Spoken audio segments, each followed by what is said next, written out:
I am 29.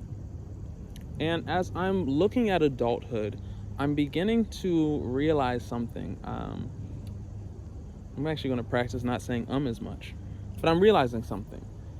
I am now the adult. I've been the adult for the last 10 years, but when you are 30, future minded, 30, yeah, you are the adult. And what that requires of me is to shift, not just because of age, but because I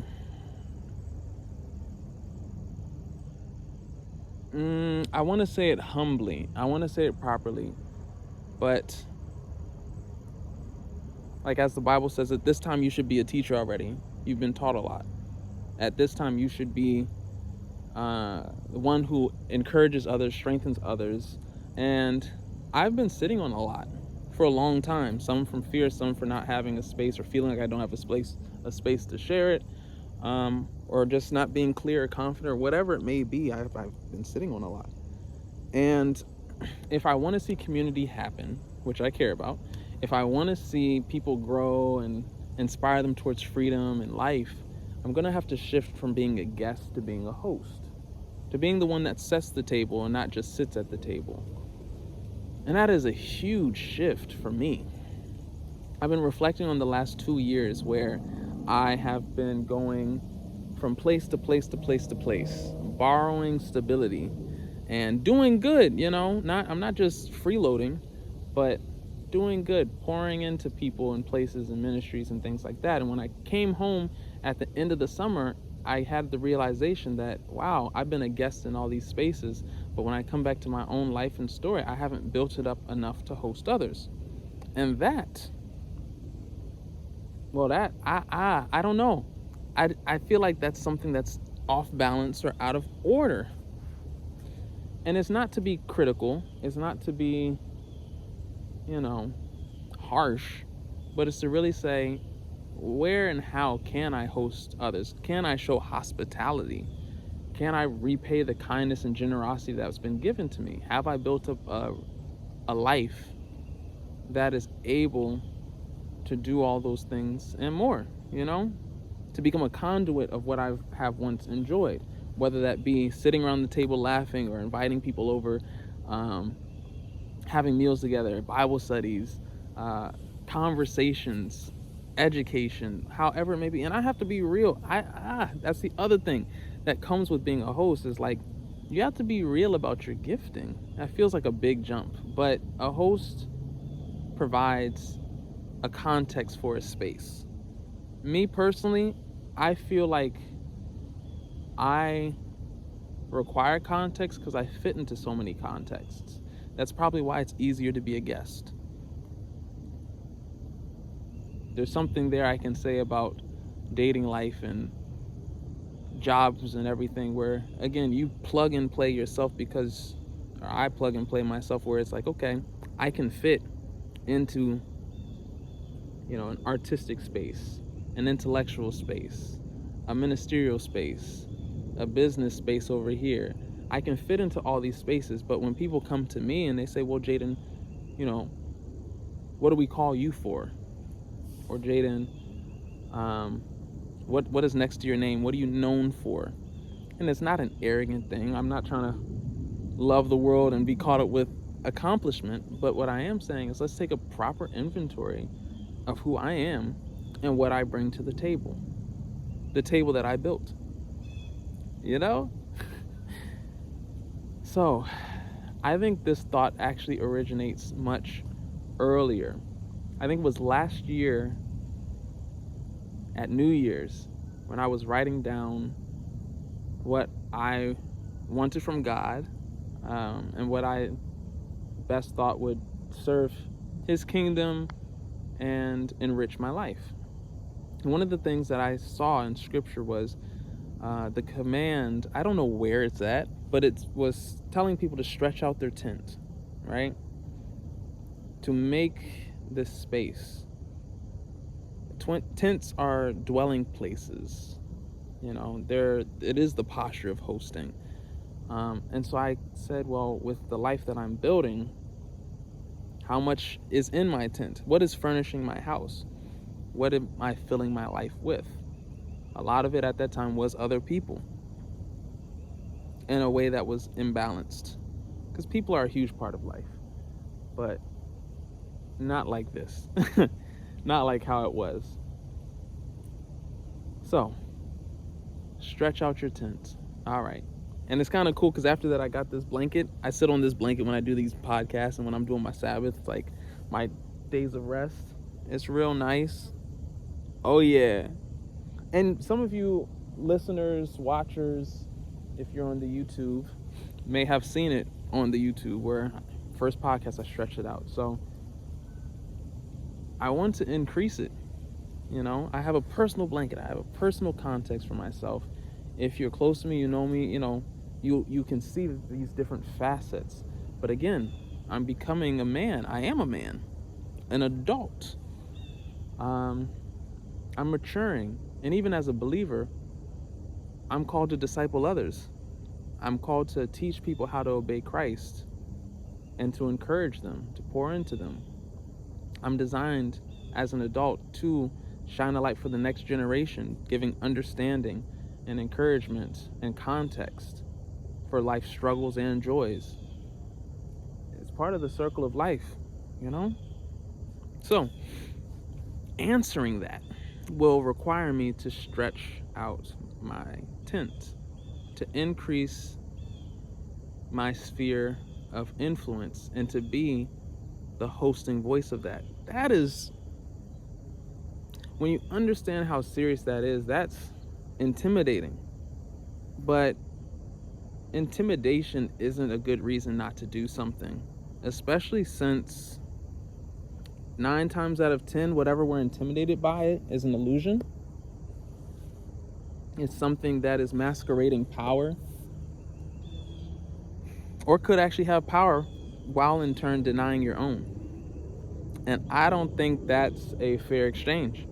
So, being real about who I am, what I have to offer, what I think and believe, in a way that is uplifting, giving life, shedding light, even to things that are ugly and dark, and teaching us how to respond to it. Like, as a believer, I think that is what we're called to do. As a human being, I know that's what we're designed to do. So, I'm going to try to answer that. I'm taking that try out. We're going to do that again. I'm going to answer that intentionally. I think some people stumble into greatness or influence. I think some people choose it. And this isn't even about being great, to be honest. It isn't about having crowds, because that is a conditioning that a lot of the humanitarian and the ministerially driven people are given. No, it's not about changing the world. It is about faithfully stewarding what God has given me. He's given me this brain, He's given me this heart, He's given me this body, these eyes, all these things. And it would be a waste because of fear for me to bury them, when it could very well hold the key to somebody else's salvation and life. Similarly to how somebody else on my journey showed me something, told me something that changed my life and my perspective. I think it's just the beginning of many great things and mundane things, because we need them both. So, hosting this table. And I want to get a table. Tables kind of make me feel like I'm focused on something, right?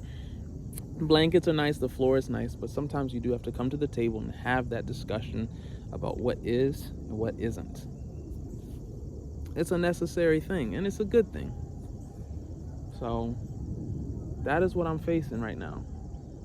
And I believe many people are facing that, as again, we are the new adults, 20s, 30s, and on and on. We have to set the pace. If I want to see community, guess what? I need to start hosting community. If I want to see people that care and biomes ecosystems, human ecosystems of care and compassion. I have to facilitate that. If I have the vision for it, I need to make it happen. And it's not about me just making it happen, but if this is a puzzle piece and I'm thinking that I don't have a part to play, or I can continue to mooch, to borrow, to be a guest, to live off the hospitality of others without contributing, that is anti-community. And so as much so, I had to say that in the proper order. But in so much, I forgot the order. Whatever. In the same way, I also need to take my seat at the table and eat with the community. I can't just serve and then leave, you know? Because then you're not a member. You're a sponsor. There's a lot of people willing to sponsor, but there's not a lot of people willing to be a member of the community. So it's just something I'm thinking about. I'm going to continue making content in this vein because, one, I feel as though I must. Two, I care about it. Three, I'm sitting on it and it's making me jittery and sick. And I'm like, I must create, I must talk about it. I must release this thing. And as a creative, that is necessary, or else you end up rotting on the inside. So I don't know who's in the background. This was a very peaceful place. It still is, but I'm just gonna make use of it because somebody is chanting in the distance, and it's a whole group of people. I like pulling parables from moments like this. Just a disclaimer. Here I am, sitting. After I've said all this, I'm hearing people chanting and all this stuff. I guess they're exercising or training or something. And it reminds me of the assumption of what we face when we start to become honest, when we start to allow ourselves to be seen and revealed and all that stuff. You assume that there is a great opposition against you, whether it be critique, whether it be danger, whether it be canceling. We assume that. I assume that. It's one of the hindrances to me actually creating, assuming that it's going to be met with an aggressive other or an oppositional other. And it very well may. Most likely will if it's doing its job. Art is supposed to challenge. Ministry is supposed to challenge. Justice is supposed to challenge. All of these things that I am intricately designed around are challenging and oftentimes offensive. It's not what people want to hear. It's not what people want to see. Even art in all its beauty can call out something in us, and should. It's a mirror of sorts.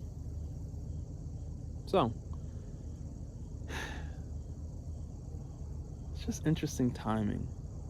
And I don't think timing is an accidental thing. Not with our God. Jesus is way too creative for that. So, yeah.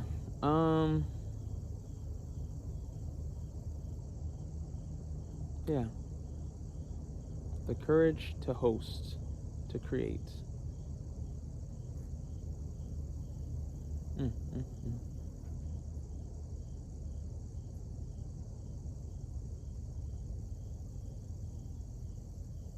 And I'll end with this story.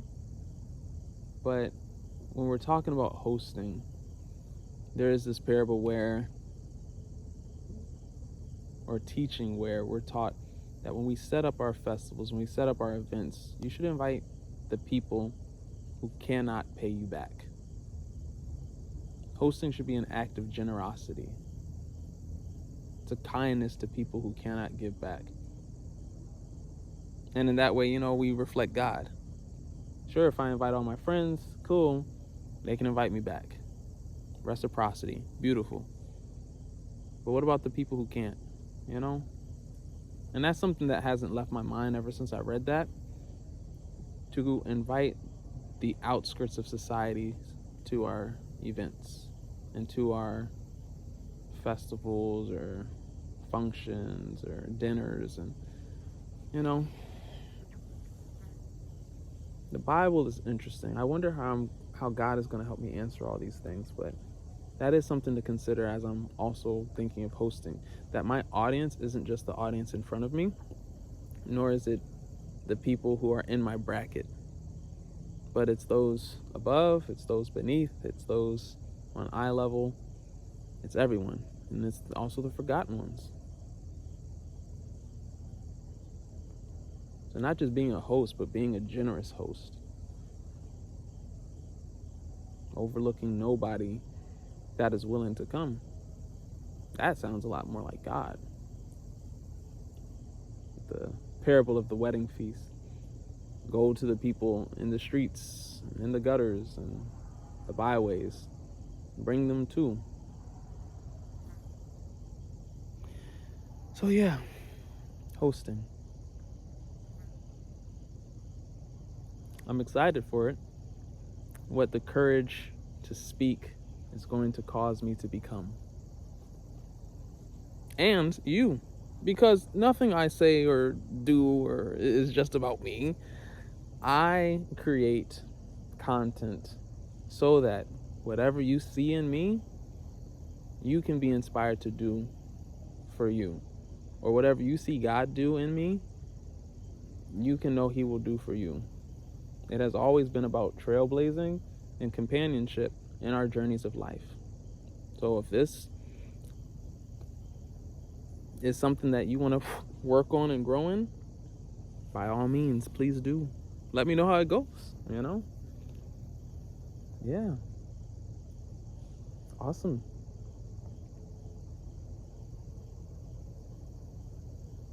I think I'm going to end there. So, thank you for listening. And it has been my privilege to host you too in this moment. Enjoy the rest of your day, and peace and blessings.